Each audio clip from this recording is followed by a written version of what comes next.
Generally बाहेर कुठं जायचं म्हणलं तर मी बऱ्याच वेळेला शूटिंग घेतो किंवा त्याचं नियोजन करतो. पण ह्यावेळेस तसं न करता डायरेक्ट गेलो होतो. त्याच्यामुळं बऱ्याचशा गोष्टी शूट करायच्या राहून गेल्या. जायचं होतं विटे गावी. म्हणजेच तिथे एक आहे रेवणसिद्ध नावाचं गाव. तिथे आपण रेवानी त्याला आपण म्हणतो रेणावी सॉरी रेणावी. रेवणसिद्ध या रेवणसिद्धनाथ जनरली त्यांना म्हणतात ते देवस्थान होतं. तिथे गेलो होतो. पण जाताना बऱ्याचशा अडचणी आल्या.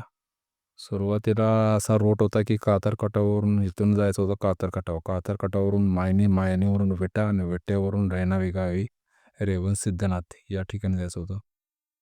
पण इथून गेल्यानंतर असं झालं की कातरकटावपर्यंत पोहोचल्यानंतर काही प्रॉब्लेम नव्हता. पण त्याच्यानंतर अचानकपणे शॉक झालो की सगळा रस्ता पूर्ण फोडलेला होता. कारण हायवेचं काम चालू असल्यामुळं निम्मा अर्धा हायवेचंच काम चालू होतं बनलेलंच होता. पण पूर्ण वापरात नव्हता आणि जायचं होतं कच्च्या रोडनं. त्याच्यामुळे पूर्ण फोडलेला रस्ता असल्यामुळं बराचसा वेळ गेला.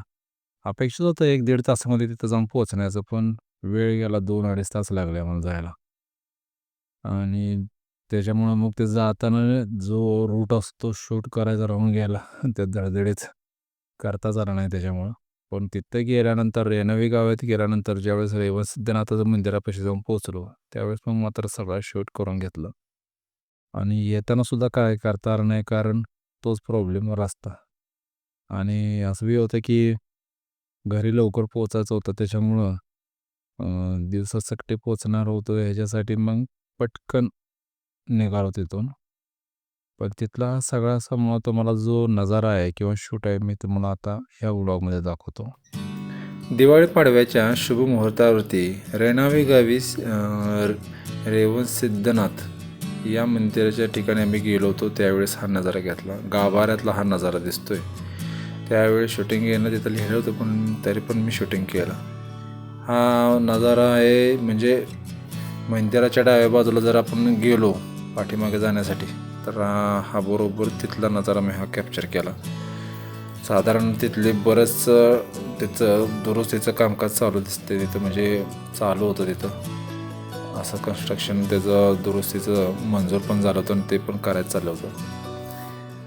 तिथं पुढे गेल्यानंतर अष्टविनायक दर्शन म्हणजे तिथे एक पॉईंट असा होता की तिथे अष्टविनायक दर्शन होतं. 8 गणपतींचं तिथं दर्शन होतं. तिथून हा नजारा मी बरोबर कॅप्चर केला.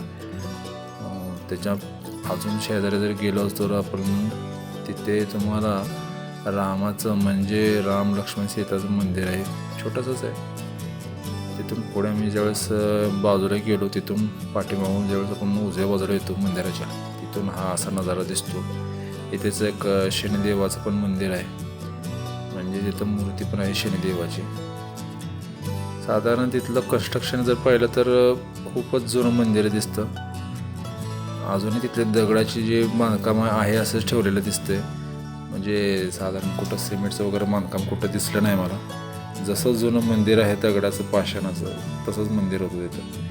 हे आहे शनिदेवाचं स्थान जिथं शनिदेवाची मूर्ती पण होती. हा असा गाभारा आणि ही दीपमाळ तिथंच एक डाव्या बाजूला ज्यावेळेस गेलो तिथून एक छानपैकी एकदम नजारा होता. मी इथनं कॅप्चर करण्यासाठी थोडंसं म्हणलं फिक्स्ड फोकस ठेवावा कारण कमी जास्त लाईट होत होती.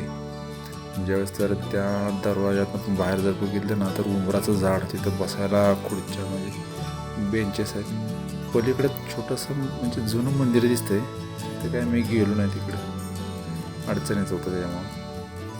नजारा मात्र एकदम भारी दिसत होता.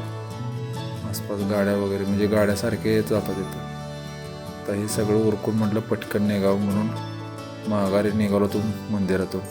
तर हे मुखदर्शन म्हणजे मंदिराच्या जवळच म्हणजे सुरुवातीलाच आपल्याला इथून असं स्थान दिसणार आहे. हे आहे दरवाजा एंट्री करताना.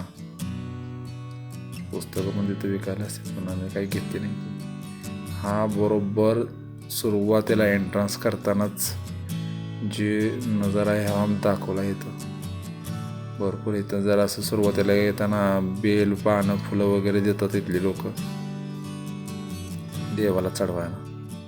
आणि ह्या रस्त्याच्या म्हणजे ह्या पुढे जे मंदिर असते त्याच्या पलीकडं सगळी दुकान आहेत तिथं. ते तुम्हाला पूजेचं साहित्य वगैरे काही घ्यायचं असेल तर पेढं वगैरे. आसपासचे झाडं पण लय भारी दिसत होते. आता हे सगळं शूटिंग करत असतानाच काही फोटो पण तिथले मी क्लिक केले होते. म्हणजे आम्ही तिघं गेलो होतो, तिघं ना चौघं तसं, तर चौघांचे पण फोटो क्लिक केले होते. काय आसपासचे फोटो केले होते ते असे आहेत.